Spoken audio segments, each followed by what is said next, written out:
Verbos são uma parte muito importante de qualquer língua e na língua inglesa não é muito diferente.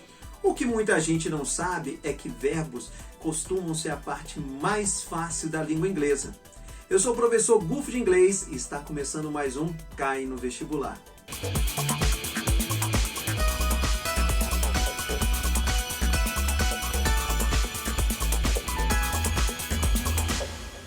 Galera, o que vocês precisam entender é que uma das coisas que torna a língua inglesa mais fácil do que a maioria das línguas modernas é justamente os verbos. Os verbos são a parte mais importante da língua inglesa e eu quero que vocês saibam que aprender verbo é muito mais fácil do que aprender português. Você pegar um amigo seu dos Estados Unidos que não sabe nada de português ou uma língua latina e for aprender verbos, ele vai ter muito mais dificuldade do que você aprender verbos na língua inglesa. Por quê, Gulf? Se liga só, acompanha no slide. Quando a gente vê aqui e fala de verbos, vamos entender o seguinte. Vamos pegar o verbo amar, né? No infinitivo amar. Gerúndio, amando. Fica fácil, porque é um padrão. Mas se eu for conjugar este verbo nos tempos principais, percebam tanto de formas que você vai encontrar aí. Só nos 6 tempos principais, você vai encontrar aí dezenas de formas de um único verbo. Imagina, eu aprendo um verbo em português, eu preciso aprender dezenas de formas diferentes, porque nós, em português, conjugamos diferente para cada pessoa, inclusive temos que aprender a segunda pessoa do singular e do plural, que não costuma ser utilizado no cotidiano. O que já complica muito a nossa vida, aprender algo que teoricamente não precisamos utilizar. Agora, em inglês, vamos pegar o verbo amar em inglês? Vamos dar uma olhadinha? Pega o verbo amar, to love. No presente particípio, que é o nosso gerúndio, né? Usamos loving, a forma ing. Pronto. E aí, o que você tem que aprender sobre ele? Na forma do presente, só existe 3 formas. Olha só, muito importante entender. Forma verbal, você tem 3 formas, 3 conjugações, né, de forma do verbo. Forma do presente, forma do passado e forma do passado particípio. Não existe forma do futuro. Em português nós temos o verbo amarei. Em inglês existe irei amar, auxiliar. Então nós falamos 3 formas porque a 4ª forma é padrão, a forma ing, que é o presente particípio, que é o equivalente ao nosso gerúndio. Você não precisa se preocupar em decorar porque é teoricamente só um ing no final. Puxa, Gulf, mas tem umas regrinhas. Parte legal, galera. Essas regrinhas de ortografia não são cobradas em vestibulares tradicionais. A dica para vocês, não se preocupe se tira uma letra, se dobra. Reconheça a construção. Se dobra ou não dobra, isso não é comumente cobrado. A maioria dos vestibulares focam na compreensão. Ou seja, tudo que está escrito está correto, ortograficamente correto. O importante é você reconhecer. Viu um verbo com ing? Pronto, ele está conjugado. Como não tem variação, é só aí, beleza. Então tem que saber forma do presente, do passado e passado particípio. São as 3 formas principais. Mas, olha aqui na tela, galera. Vocês estão vendo aqui, o verbo love, ele tem no passado e passado particípio uma forma igual, que é a forma ed. Você vê que é um padrão? Puxa, se for um verbo como esse aí, é mais fácil. Tem que aprender 2 formas diferentes.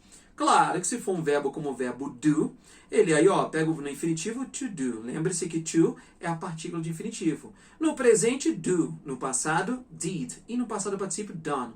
Pronto, as 3 formas de vermelho são as 3 formas que você tem que aprender de um verbo. No máximo, 3 formas diferentes. Galera, a parte legal é o seguinte. Pedir a conjugação dos verbos não é o padrão de nenhum vestibular. O importante não é você decorar as conjugações, e sim você reconhecer. É quando você está lendo ver do, poxa, está no presente. Aí eu vi did, ele está no passado. Done, opa, isso é passado particípio, estrutura comum de voz passiva ou de formas perfeitas. O importante é compreender. Você não precisa se preocupar em classificar. Isso não é padrão da maioria dos vestibulares. Se está no presente, no passado. Não. Eu quero que você leia e saiba, opa, essa ação está no passado para compreensão. E não para vocês ficarem decorando conjugações. Reconhecer o passado dos verbos é a parte mais importante. Mas olha que legal, galera. Temos 2 tipos de verbo. Quais são esses 2 tipos de verbos? Se liga só. Nós temos os verbos regulares, to work, to study, to play, to watch, to dance. São verbos regulares. Que quer dizer isso, Gulf? Verbos regulares são aqueles que terminam no passado sempre com ed. Todo verbo regular da língua inglesa, no passado e passado particípio, termina na forma ed. Olha só que legal. Então você está vendo que todos eles terminou com ed? Prestem atenção que a regra é terminar com ed, não é acrescentar. Tem umas regrinhas que variam um pouquinho. Tem. Quer ver? Olha aqui, ó. Se liga só. Vocês estão vendo aqui? Em geral, eu só acrescento o ED. Mas se ele já terminar com a letra E, eu não vou acrescentar ED. Só acrescento o D, porque já tem um E. Mas se ele terminar em consoante mais Y, troco o Y por ED. Lembrando que no caso do verbo play, né, que é o verbo jogar, ele termina com vogal mais Y, não troca. Mas se é consoante mais Y, e ED. Goofy, preciso me preocupar com isso? Não. Os vestibulares não cobram ortografia. O que eu falei para vocês? É importante vocês saberem compreender. A parte legal é o seguinte, galera. Você viu um verbo com ED no final? Ele é um verbo regular. Pronto. Ele está no passado. Não tem forma do presente com ED. Você tem forma do passado. Ele está na forma ou passado ou passa particípio, mas está no passado. Isso já ajuda a compreender. O contexto vai construir o resto na sua mente. O importante é a compreensão e não a classificação. Agora, o que complica um pouquinho, mas lembrando, estamos simplificando muito, de dezenas de verbos, nós temos que aprender 3 formas, teoricamente, lembrando que, na verdade, 2, porque a forma do presente é tirou o infinitivo, tirou o to, está conjugado, teoricamente, esse é o padrão, beleza? Agora, existem os verbos irregulares. O que é um verbo irregular? O próprio nome já diz que não segue a regra. A regra não é regular, terminar com ED? Irregular é o que obrigatoriamente não vai terminar com ED.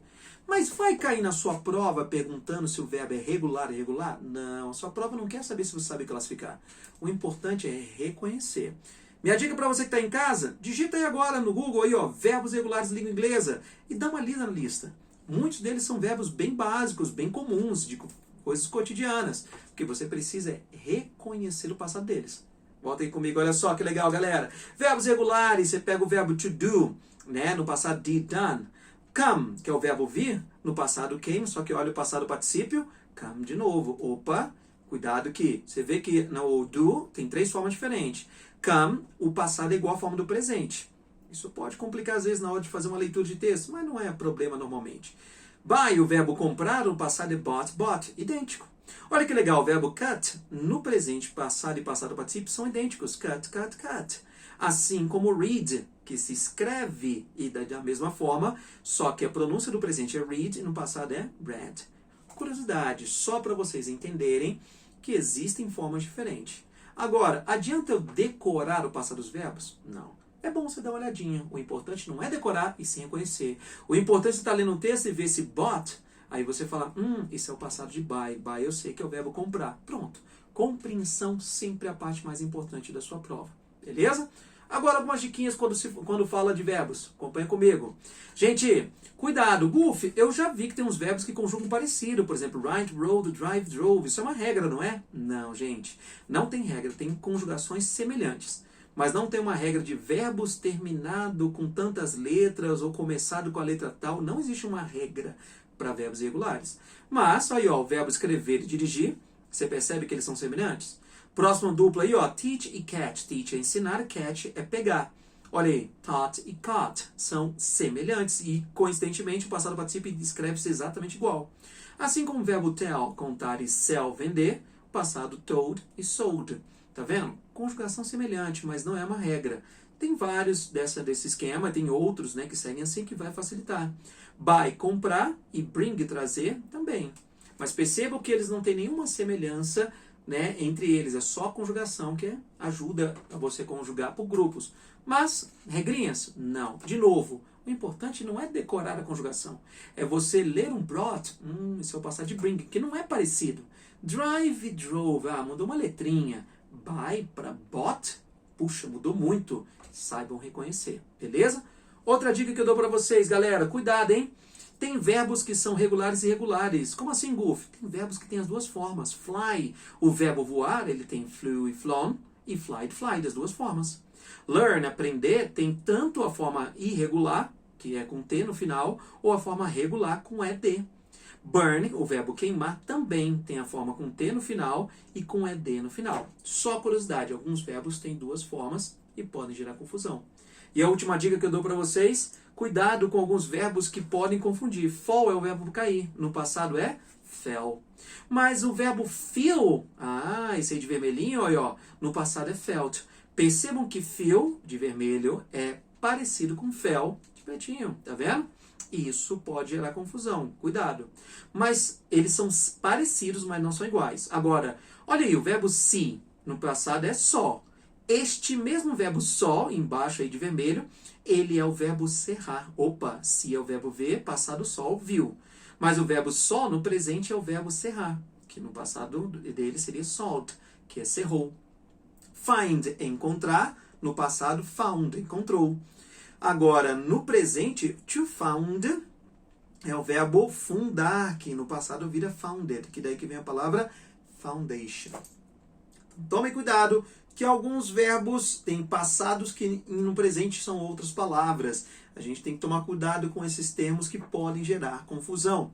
Mas isso cai muito na prova? Não. É só ficar atento porque algumas provas podem fazer jogadinha induzindo ao erro. Eu sou o professor Rufo de Inglês e está chegando ao final mais um CAI no Vestibular. Até a próxima, galera!